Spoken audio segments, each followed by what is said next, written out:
through the living room, that meant I needed to look at the TV. I absolutely did not want to look at the TV. I was trying so hard to avoid it. The draft is all about anticipation, and I hate anticipation. I can't even watch a television series when it's shown on regular TV if it's one of those shows that have a cliffhanger and are continued every week. I need to know what's happening right now, so I'd far rather download a whole TV series off iTunes and watch it all at once. Too much anticipation, and it feels like my heart's going to explode. That's how I'd feel on game day, too, right before a big game. Anticipation. Sure enough, I couldn't help but glance at the TV. I couldn't believe we were already at the 6th round. I'd hoped to be picked in the 4th or 5th, maybe even as high as the 3rd. I figured I wouldn't go in the 1st or 2nd, but I'd made the mistake of mentioning my doubts 2 days earlier to my mama, who's always full of faith. She slapped me upside the head with a serious grin and said, "You never know, Derrick. You might go in the 1st or 2nd. God is amazing." And I said, "Yes, he is, but I'm being realistic, too." I love my mama with all my heart. My dad, too. I'm blessed to have a big network of supporters, family, and friends. But I've got to say that my mama, May Hamlin, and my dad, Derrick Coleman Sr., are my 2 biggest supporters.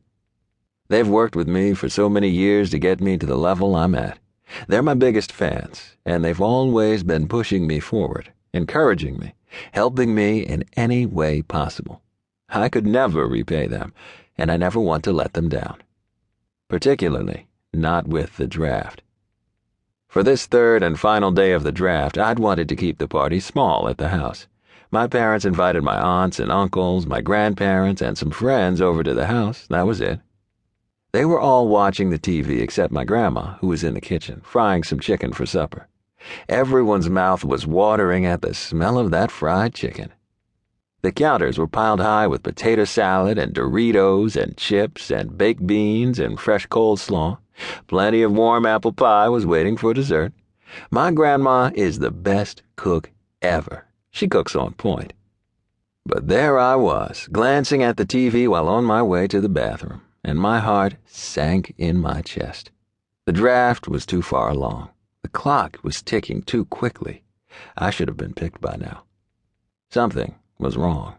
Definitely wrong. We'd all known I stood a high chance of getting drafted. I wasn't a Heisman winner or anything, and I knew I wouldn't be a first-round pick, but I knew I stacked up well against other college running backs, and I was confident that I'd proved myself both on and off the field. I was a senior at the University of California, Los Angeles, a standout player on my team. My stats as a running back were really strong. My game film had been sent everywhere. My senior year alone, I led the team with 11 touchdowns. I was ranked 2nd on my team with a career-best 765 yards rushing. I'd won the Tommy Prothro Award for Outstanding Special Teams Player and the Paul I. Wellman Memorial Award for all-around excellence. My coaches and agents and friends and family all agreed that I had a strong shot at making the NFL. A really strong shot.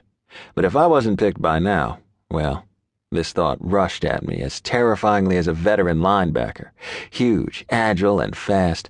Maybe I wasn't going to get my one game after all. Maybe I was going to let down my friends and family.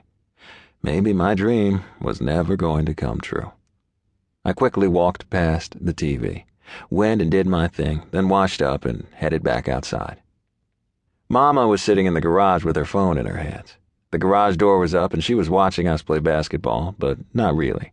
She was praying, waiting, wanting with all her might for that phone to ring, just like we all were. I looked her way and she smiled at me, but her smile was tense. No call had come. Who were we kidding? I was never going to play in the NFL. You gotta realize the odds against me making it even this far. I mean, as far as I'd gotten that Saturday in April. Playing basketball on my driveway, waiting for the phone to ring, hoping and praying like mad that I was going to get drafted into the NFL. The process of making it to the NFL starts back in high school. Actually, it starts even before that, in a sense, but high school is where the road to the NFL becomes more serious. Think about how many